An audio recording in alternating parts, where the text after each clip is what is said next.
Welcome to Joe's Productions. Today we're taking a look at the rise of a world power, U.S. imperialism, empire, and expansion. If you're studying for any APUSH class, if you're using those books, this video is going to help you get that 5 on the AP exam. Some important ideas we need to lay out right away is this.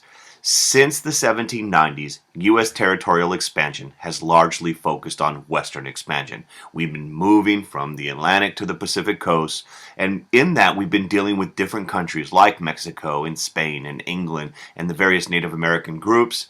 But something changes in the 1890s. In 1893, of course, Frederick Jackson Turner says the frontier has closed, the end of the Indian Wars with Wounded Knee in 1890. The 1890s marks a transition in U.S. history. The U.S. becomes a global power. And a couple of things to keep in mind. There's a whole bunch of motives for imperialism. One is economic. There is a desire. Remember, the Industrial Revolution is in full swing. We want to open up markets abroad, new places to trade, not just industrial goods, manufactured goods, but also agricultural ones as well. And U.S. companies want access to cheap raw materials. And you could see U.S. exports going up in each decade to follow. There's also political desires. There's a desire to compete with other nations, primarily Europe, but also Japan over in Asia. We don't want to be a second-rate nation.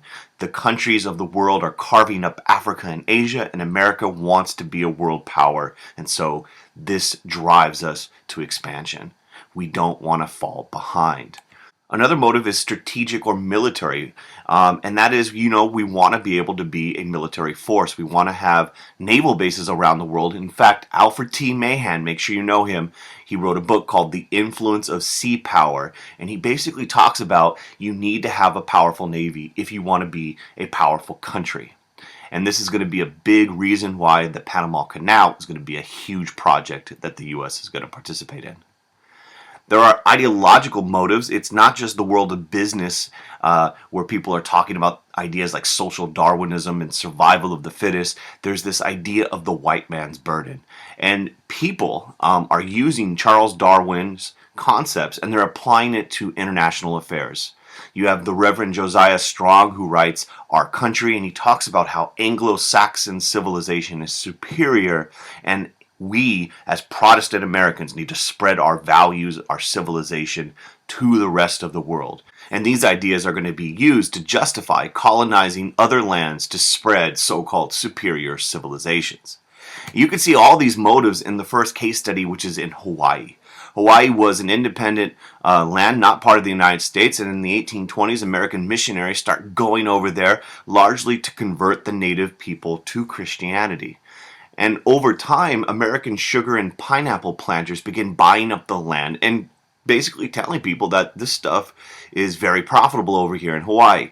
The Dole family plays a huge key role in this process around the 1860s and so on. And in 1887, the United States signs a treaty which establishes the naval base at Pearl Harbor. And there's all these different interests in the United States wanting to annex Hawaii. The problem is the people in Hawaii don't want to be annexed overwhelmingly. This woman, Queen Liliuokalani, advocated that Hawaii should be controlled by the Hawaiian people. She starts speaking up, and a revolt is orchestrated by plantation owners to overthrow her in 1890s. You can see how she is portrayed in this political cartoon. There is briefly an annexation controversy. Grover Cleveland rejects annexation. He wants to see if the Hawaiian people truly want this, but all that debate will come to an end when William McKinley, under his administration, Hawaii is annexed in 1898. Now, the big event that you should know about is the Spanish-American War. Let me give you some background. And Cuba was one of the few colonies still controlled by Spain. In fact, revolts against Spanish rule were becoming more and more common. People like Jose Marti and other Cubans wanted independence, and Spain wanted to retain their colony, so they're sending in large numbers of troops. And they're taking some controversial steps, one by the Spanish general Butcher Weyler, his nickname the Butcher, because of his policy of the reconcentration camps, where Cubans were forced into these camps, and many Cubans die of starvation and disease. Now you're probably wondering, why does the United States care? Well, the U.S. had a large amount of investments, especially in the sugar plantation industry. And there is a sympathy amongst the American public for the plight of the Cuban people. And really driving that sympathy is the rise of yellow journalism in the 1890s. Yellow journalism was practiced by people like William Randolph Hearst, Joseph Pulitzer, and it was exaggerated, sensationalistic reporting to attract readers to their articles. And what you see happening in these newspapers is this kind of exaggeration of what's happening in Cuba by Spain. So you have all these different factors. Then you get this famous moment where the Spanish minister to the United States, the so-called De Lome letter, where a Spanish official disrespects our president, President William McKinley, and American honor is insulted. But none of that matters as much as this, which happens in February of 1898. The USS Maine, a U.S. battleship off the coast of Cuba, explodes. And right away, you have all sorts of fingers pointing at Spain.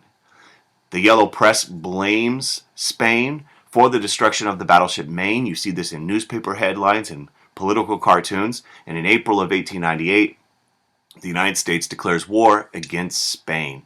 And the Spanish-American War is going to be the U.S., Cuba, and Philippines versus Spain. At the start of the war, the U.S. Congress passes the Teller Amendment, where the U.S. Basically declares to Cuba, we have no intention of taking over Cuba. They will control their own government, retain their sovereignty, and we'll see how that plays out as the war ends. Spanish-American War was nicknamed by the Secretary of State, John Hay, as the Splendid Little War. It lasts 4 months. Only 400 Americans die during the actual fighting. Thousands more will die from disease. It does begin in the Philippines first. Another Spanish colony, George Dewey, an American naval official, crushes the Spanish fleet in Manila Bay. Theodore Roosevelt resigns as Assistant Secretary of the Navy, joins a group called the Rough Riders, there you can see, and the famous Battle of San Juan Hill in Cuba, a huge U.S. victory. And the war ends as quickly as it starts in August of 1898 with eventually the Treaty of Paris. This treaty is very important because it's going to spark a huge debate in the United States. And here's the big debate. The Treaty of Paris gives the United States Guam, Cuba, Puerto Rico, and the Philippines. Spain is paid $20 million, but all those areas, those 4 new territories, are now under U.S. possession. And the debate is, the impact of the war, the Spanish-American War, is what should the U.S. do with these newly acquired territories? We have now acquired a world empire. There's a huge debate in Congress. You need a 2/3 majority required to ratify a treaty, and there was a lot of people who opposed the Treaty of Paris. There's a group called the Anti-Imperialist League, which opposed annexation of the Philippines and some of those other territories, but the Philippines is going to be the huge controversy. Membership of the Anti-Imperialist League were a diverse group of people. You had Andrew Carnegie, head of the American Federation of Labor, Samuel Gompers, Mark Twain, and others. However, the president at the time, McKinley, favored expansion, and Congress narrowly approves the treaty. And it's important you know about what the U.S. does in Cuba, Puerto Rico, and the Philippines following the war. Let's take a look at Cuba. Remember the Teller Amendment. We were going to leave right after the war was over. Well, it is replaced by the Platt Amendment. And the Platt Amendment is passed in 1901, and you can see that in the political cartoon right there. Cuba's freedom is going to be partially blocked. Under the Platt Amendment, the U.S. can intervene to restore peace and order in Cuba whenever it feels it is necessary. Cuba was forbidden, could not sign a treaty with a foreign power that limited its independence, and the United States would be able to maintain a naval base in Cuba at Guantanamo Bay. So with the Platt Amendment, even though the United States officially withdraws from Cuba, Cuba remains a protectorate of the United States. The U.S. will be overseeing Cuba, and there will be a huge amount of resentment amongst the Cuban people. What about Puerto Rico? Puerto Rico also had restrictions on its freedom. The act that you see right there, Puerto Rico was granted limited degree of popular government. However, it withheld full self-rule. Puerto Rico was not going to get their independence completely. Congress does grant U.S. citizenship to people living in Puerto Rico in 1917, so thank you for Ricky Martin and J-Lo. But the status of places such as Puerto Rico and the Philippines was still uncertain. And one of the key questions was, did the rights and protections under the U.S. Constitution follow the U.S. flag? Since we are controlling Puerto Rico, do they enjoy certain rights that Americans have in the United States? And in the insular cases, you could see J-Lo's reaction right there. She's not too happy what the Supreme Court decides, because in those cases, the court says constitutional rights are not automatically extended to people in American territorial possessions. In other words, they don't have the full rights that Americans living in the U.S. have. And the big one, though, is the Philippines. What happens in the Philippines is going to be a hot mess. Emilio Aguinaldo was the leader of the Filipino independence movement against Spain. He fought alongside the United States during the Spanish-American War, and he thought his country would receive independence when the war was over. In fact, those thoughts of independence were crushed because a brutal guerrilla war takes place between the U.S. and the Philippines. In fact, that war will last 3 years and thousands of lives will die, many more on the Filipino side. And formal independence would not come to the Philippines until 1946. One of the reasons why the United States was so interested in the Philippines was its close proximity to China. And for a very long time, the U.S. was interested in gaining access to the markets of China. The problem, though, is other nations had carved up China into what were known as spheres of influence. And those were areas of exclusive trading privileges. No other nation was allowed in their particular sphere of influence. So the United States response, Secretary of State John Hay announces the open door policy in 1899. And in that policy, it declared that all nations should have equal trading privileges in China. Now, there was a lot of resentment amongst some Chinese with all this foreign intervention in their country. And in the 1890s, you have an event called the Boxer Rebellion. And it was an attempt to remove foreign influence from China. And you get foreign offices being attacked, and Chinese Christian missionaries are killed, and eventually it is put down by an international force, including the United States and other nations. The Boxer Rebellion is crushed. Which brings us back to Teddy. McKinley is reelected in 1900. Roosevelt was added to the ticket, the hero of the Spanish-American War, as the vice president, and when McKinley is assassinated in 1901, Roosevelt becomes the president. And under Roosevelt, there will be a dramatic rise in the power of the presidency. We'll take a look at what he does as the progressive movement unfolds. But really in foreign policy, Roosevelt, TR, is going to pursue an expansionist foreign policy. One of his favorite sayings was speak softly and carry a big stick. And in essence, what this means is you're going to use diplomacy often, but you should not back down from using force if necessary and taking decisive action. And you could really see Roosevelt's approach to foreign policy with how he gets the U.S. rights to the Panama Canal. The presence of a canal was dreamed about for many, many years because it would dramatically cut down the amount of time it would take to travel between different parts of the globe. And this would have implications for trade, but also military national security as well. France was the first country to try to formally attempt to build the canal, but ultimately it fails because Panama is a tropical nation, and diseases such as malaria and yellow fever kill thousands of workers.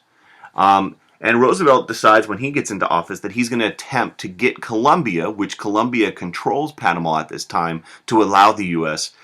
to build a canal in Panama. And ultimately, Colombia rejects the treaty that would have allowed the U.S. to build the canal, and Roosevelt decides to take matters into his own hands. What he ends up doing is he decides to secretly support the movement for Panamanian independence from Colombia. So the U.S. would secretly back Panama's independence, and of course, the revolution takes place. Panama is free, and shortly after that, the United States and Panama sign a treaty which gives the U.S. the rights to build the canal. And these actions by Roosevelt were controversial, but nonetheless, the canal project begins in 1904. It does strain the relationship between the United States and Latin America, but Roosevelt is excited. There he is checking out the construction. There it is being built, and by 1914, takes a number of years, the Panama Canal is completed. Another important thing that Roosevelt does in Latin America is the Roosevelt corollary to the Monroe Doctrine. If you remember in 1823, Monroe Doctrine, basically the U.S. says stay the heck out of the Western Hemisphere, Europe. And the problem that was arising was various Latin American countries owed money to countries such as England and Germany. England sends warships to Venezuela in 1902 to collect money. Santo Domingo owed money. And there's a concern by Roosevelt that Europe would keep intervening. So he responds to this perceived threat by issuing the Roosevelt corollary. And in essence, he says the U.S. has the right to intervene in Latin America. We will be the policeman of Latin America. We will send warships, occupy ports to manage collections of debt or taxes or other things. America's got it. And this dramatically expands U.S. role in Latin America. Various presidents, such as Roosevelt, Taft, and Wilson, will send troops to countries such as Haiti, Honduras, and the Dominican Republic, and Nicaragua under the claim that we are restoring order in these countries. And of course, this is going to further strain relations between the U.S. and Latin America, but also demonstrates growing U.S. foreign presence abroad. And then finally, Roosevelt in East Asia you should know about. Roosevelt wins the Nobel Prize for helping negotiate a peace agreement ending the Russian-Japanese War. Japan basically beats down Russia, and the U.S. is increasingly concerned over the growing strength of Japan in Asia, so they want that war to end. The two countries sign a gentleman's agreement in 1908, and the background is this. Laws in California discriminated against Asian immigrants. There's that nativism again. For instance, San Francisco required Asian students to attend segregated schools. There was this fear on the West Coast of a yellow peril coming and taking over the country. And Roosevelt and Japan reach a compromise because Japan is deeply offended by these laws. And here's what the gentleman's agreement covered. Japan secretly agreed to restrict the immigration of Japanese workers to the U.S. by withholding passports, and TR would pressure California to repeal its discriminatory laws. And that's the background of the gentleman's agreement. And then finally, kind of marking the growing role of America in the world, Roosevelt sends the new fleet of U.S. battleships, the so-called Great White Fleet, around the world on a trip. And this, of course, is to demonstrate the U.S. growing power to the rest of the world. Key idea that you should really take away from the video is the fact that McKinley, Roosevelt, we're going to take a look at Taft and Wilson in another video, they all believed in playing a more active role in world affairs. So know about the actions they took and know about the differences and the similarities between their foreign policy goals. That's going to do it for today. If the video helped you out, do me a favor and click like. If you haven't done so, subscribe to the channel. Tell all your APUSH homies and homegirls to do the same. And if you have any questions, post them in the comments. I'll be quick to respond. Have a beautiful day. Peace. We want to open up markets abroad, new places to trade, not just industrial goods, manufactured goods, but also agricultural ones as well. And U.S. companies want access to cheap raw materials. And you could see U.S. exports going up in each decade to follow. There's also political desires. There's a desire to compete with other nations, primarily Europe, but also Japan over in Asia. We don't want to be a second-rate nation. The countries of the world are carving up Africa and Asia, and America wants to be a world power. And so this drive.